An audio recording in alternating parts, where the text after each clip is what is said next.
conteste a las preguntas de los diferentes portavoces, por favor. Sí, muchas gracias. Quiero agradecer a todos los portavoces que han hecho uso de la palabra, las cuestiones y las aportaciones que han suscitado.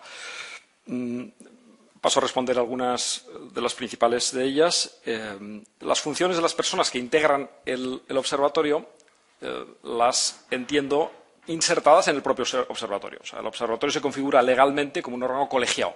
De manera que yo creo que el trabajo es un trabajo colegiado del observatorio como tal, no un trabajo individual de un miembro del observatorio u otro, sino deben, y yo creo que es el diseño legal y ojalá pueda ser así, actuar con el mayor respaldo, con la mayor unanimidad y siempre codo con codo todos los miembros del observatorio.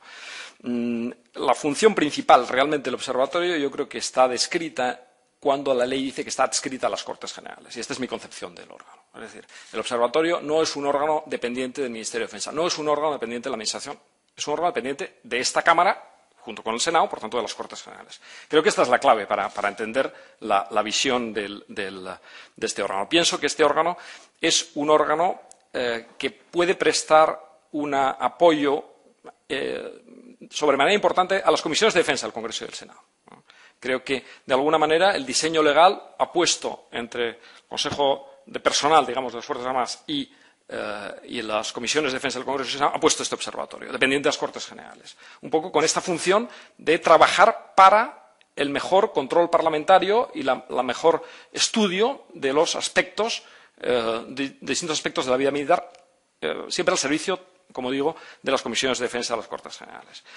Bien, espero que no haya en ningún momento ninguna actuación contraria a la ley. Espero que no haya ninguna actuación contra la ley que haya que tomar alguna medida. Yo solo espero y así confío en que, digamos, las Fuerzas Armadas, el Ministerio de Defensa en general, se atengan a la ley en su funcionamiento como es norma, por otra parte, ¿no?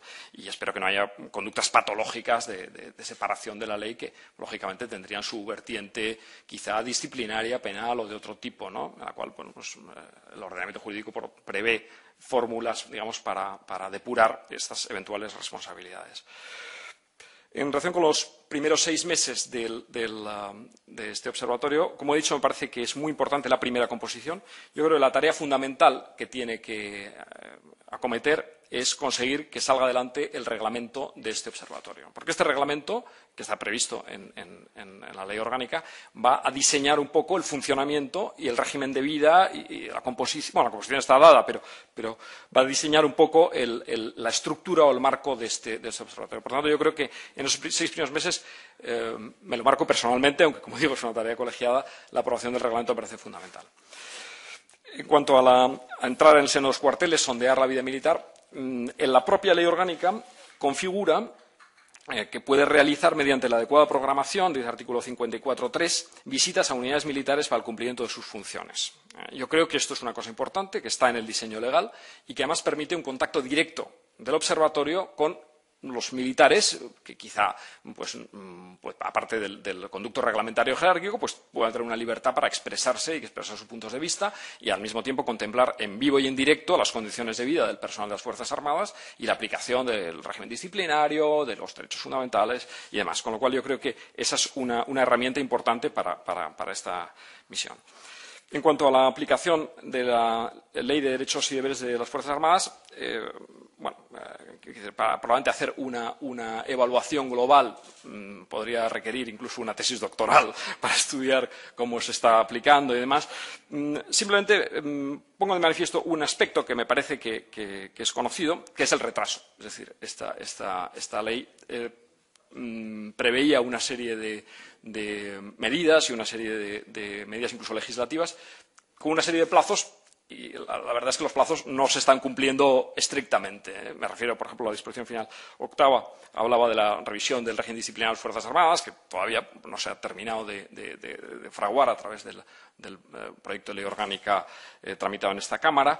Y bueno, el propio Observatorio de Fuerzas Armadas es un ejemplo de que no ha sido tan fácil, por así decir, poner en marcha esta ley orgánica de derechos y deberes de los miembros de Fuerzas Armadas. Y yo lo que espero es que el observatorio sea también un acicate para que ese tipo de retrasos no se produzcan en el futuro y pueda desarrollarse en plenitud. En cuanto a los aspectos económicos, las condiciones de vida de de los militares, a mi modo de ver, es una de las prioridades. Es una de las prioridades.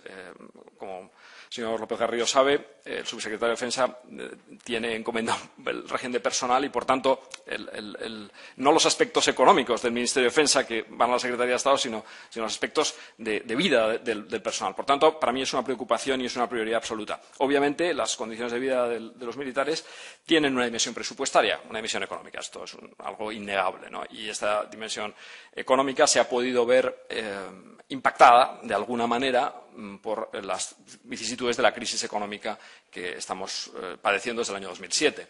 Bien, desde luego, mi deseo sería que este impacto desapareciera en el futuro y que pudiera atenderse desde un punto de vista presupuestario y económico, las medidas que sean necesarias para que las condiciones materiales de vida de los miembros de Fuerzas Armadas sea la ideal, de manera que haya una identificación más amplia y más plena entre los miembros de Fuerzas Armadas y la institución a la que sirven, y, por tanto, creo que es una prioridad. Y en cuanto a la aplicación de las Fuerzas Armadas a los cambios de la sociedad, las Fuerzas Armadas son expresión y reflejo de la sociedad. Esto es una cosa que es una obviedad. El señor López Garrido, que ha trabajado en distintos aspectos de la Guardia Civil y de otros aspectos de las Fuerzas Armadas en numerosas publicaciones, lo sabe muy bien.